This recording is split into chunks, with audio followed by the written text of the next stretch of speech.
If you want to watch me make this snow globe tumbler, then you got to stay tuned, sis and bro.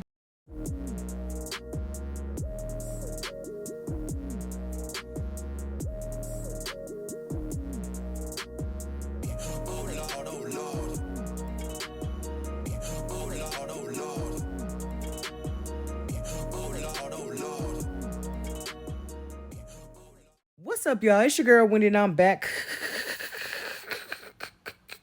with another video.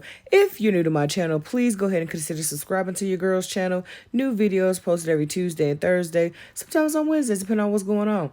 A1 since day one, or however long you've been here, I sure appreciate you. Now I'm saying, now I'm talking about already, man. It's all love. So today I'm going to be doing a Dallas Cowboy inspired glitter globe / snow globe tumbler, and I'm making this cup for my mother because I haven't made her a cup before, and so I just decided that I was going to step out on faith. I was afraid that the cup might get messed up in transit, so I just didn't really want to chance it, but hey, it is what it is. So I'm using the glitter that I picked up from Amazon. I'm using the sapphire blue as well as the silver, eyeballing it to make sure that I get a good half and half mix. I'm actually going to have to mix it twice because I didn't have enough. I didn't like how little glitter there was in there. So what I'm going to be doing is I'm going to be putting it in the cup, and I'm going to be swirling the cup around instead of trying to like stir it. I just used the cup and agitated the glitter in the cup, and that's how I mix the colors. Because normally what I would do, like if I mix, I normally like mix it on the cup. But this time I didn't want to do that. I wanted to ensure that it looked the way that I wanted to look. So I have some just regular old painter's tape, and what I do is I fold part of the sticky part halfway, and then I apply it around the tape.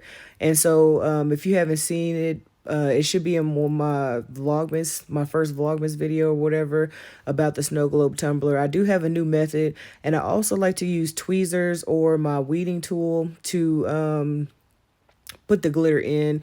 And it really depends on where you put the hole for your cup. If you're able to put the hole to where it's not sticking on the other part of the on the other wall of the tumbler, then you'll be a-okay. But where I put the hole, it was kind of wonky, so I was having some issues. But what I like to do is I like to do the tap method. That's the method that works best for me. But sometimes, you just got to get in there. You got to use either your tweezers or your weeding tool. You can use a toothpick if you don't have tweezers or a weeding tool.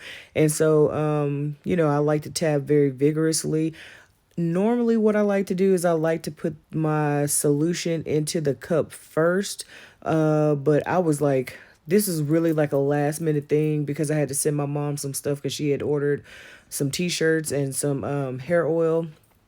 And so I wanted to put this in here for her, and so I had to like hurry up because time was ticking. Because the next day I had to the next day I had to go to the post office to mail the stuff off so that way she could get it before Christmas.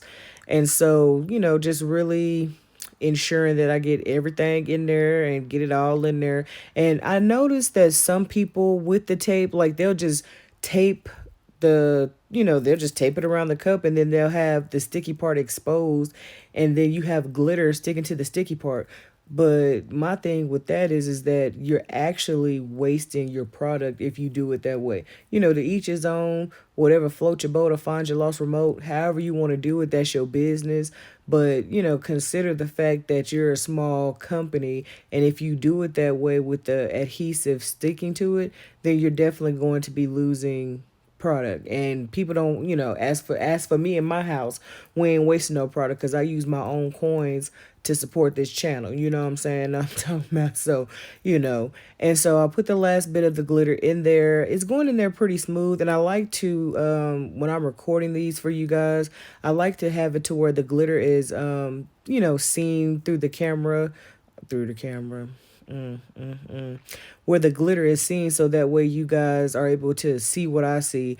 And so what I actually did earlier, a little bit before now, is I don't like it when my glitter just like sits on one side. I've had some cups that have done that, and I don't like that. So what I'm starting to do now is swirl the glitter around to make sure that it's even, so that way it's not just clumped up on one side. I just really don't like that. That really bugs me, because what for me, what I believe happens is that once that is on that one side and you don't make sure that you level it out, it ends up continuing to do that. So like if the person washes their cup and they sit it down and it begins to flow, it like still pulls on that one side, and I just, I don't like that.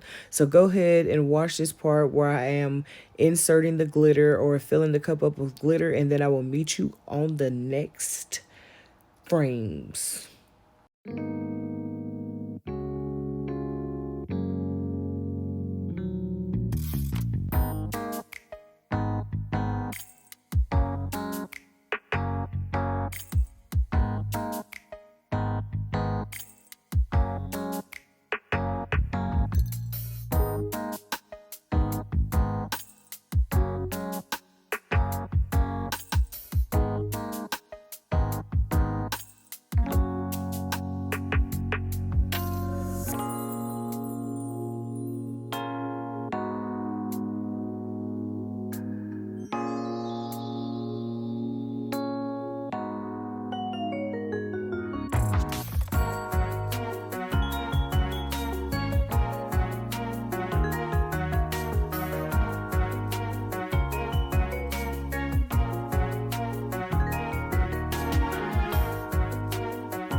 Okay, so I am back. So now what I'm doing is I like to put glitter about a third of the way up the cup, and I like to shake it in between, like rub it in between my hands very vigorously and shake it up and look at it from different angles.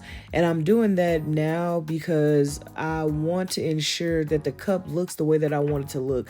I don't want to just be slapping stuff together and then just calling it a day. So I like to use about 2 inches of glitter. That's just my personal preference. But the reason why I'm shaking it so vigorously is because the glitter, which is heavier than the liquids, tends to stick at the bottom. So in order to ensure that is not like, it doesn't become a problem, what I like to do is shake it like this. So I'm going to be shaking it at different points, like filling it up with more solution, shaking it. And yes, you are creating air bubbles, you're creating micro bubbles. Yes, you're doing all of that. But if you give your cup 24 hours or more to degas, and what degassing is yes, we doing chemistry, because I like chemistry. I like the labs. I ain't like the classwork. But what that does is that allows all the bubbles to release. So what I like to do, and this is just me, I don't know if anybody else does it, but I allow the solution. I pour some, like once I sit the cup down, and you'll see what I'm talking about because it's going to be coming up in a couple of clips. What I like to do is I like to put the cup down and I like to fill it up to the top, to the brim. Then I put more solution on top. So as your cup is degassing, then the liquid is going to be able to seep in, and it's going to create, it's going to be to where it ensures that you have hardly no air bubbles. There was one air bubble in the cup, and so I'm going to try to figure out a method to make sure that there are no air bubbles. So I like to, once the cup is full, I like to tilt it and try to ensure that, all the air bubbles are out. And so this is what I'm talking about. You'll see me putting more in there, and periodically I'll go to the cup and I'll check the cup out, and I will put more solution. So now what I'm doing is I'm spraying my cup down very, very well, very, very vigorously and generously with 99% isopropyl alcohol. If you have 91, 70, 50, use it. Use what you have on hand. You don't have to have exactly what I have in order to be successful, because 99% alcohol is more expensive and it's hard to find. I had to order this from a website on the internet. So now I'm ensuring that the cup is as clean as possible, because there is vegetable glycerin in there as well as Elmer's glue. And the solution that I use is before I get to the solution. So I'm actually putting the Limono or Limoni, I can't remember the name of it, but it's a UV resin from Amazon. I'm actually putting that on the hole and I cure it quickly. I do it for 60 seconds and I oftentimes will just set the UV lamp on there. This UV lamp is the UV lamp that I use for doing my nails. I didn't go out and buy anything special. I see some people using like a 2-watt one, 5-watt one. You really want to ensure that you have a very strong UV lamp in order to, so you don't have issues later. And so now I am taking the UV resin and I'm applying it around the end rim of the cup, and I'm making sure that I'm putting it evenly, because if not, then you're gonna have to do a lot of sanding on the back side.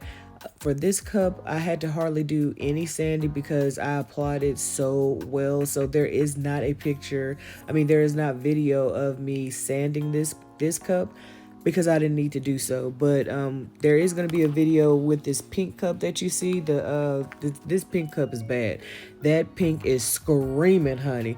But I didn't even recognize that I had it, because I got these boxes. It's a lot, y'all. And so the solution that I use, the measurements for the solution that I use now is 2.5 ounces of vegetable glycerin, 1.5 ounces of the clear Elmer's glue, and I fill the rest of the bottle up with water. And I'm using those measurements because I'm noticing that if I use 2 ounces of Elmer's glue, then there's like a little, you'll see like the little film. There's like a little film in the cup, and that's due to the glue. So I use a little less glue, but it still creates a very slow flow. It's not as fast as if you use baby oil or contact solution. So that's just something to keep in mind if you're going to follow my measurements. These are the measurements that I came up with that work best for me. And so I really hope that you guys enjoyed this video, because I certainly enjoyed making it. So this has been Journey with Wendi. I'm Wendi.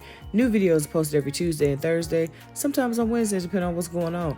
And if you have any questions, comments, or concerns, you can leave them down below, or hit your girl up at Journeywithwendi with an I, not a Y, at gmail.com. And with that, you know what that means, that your girl is wet, that your girl is a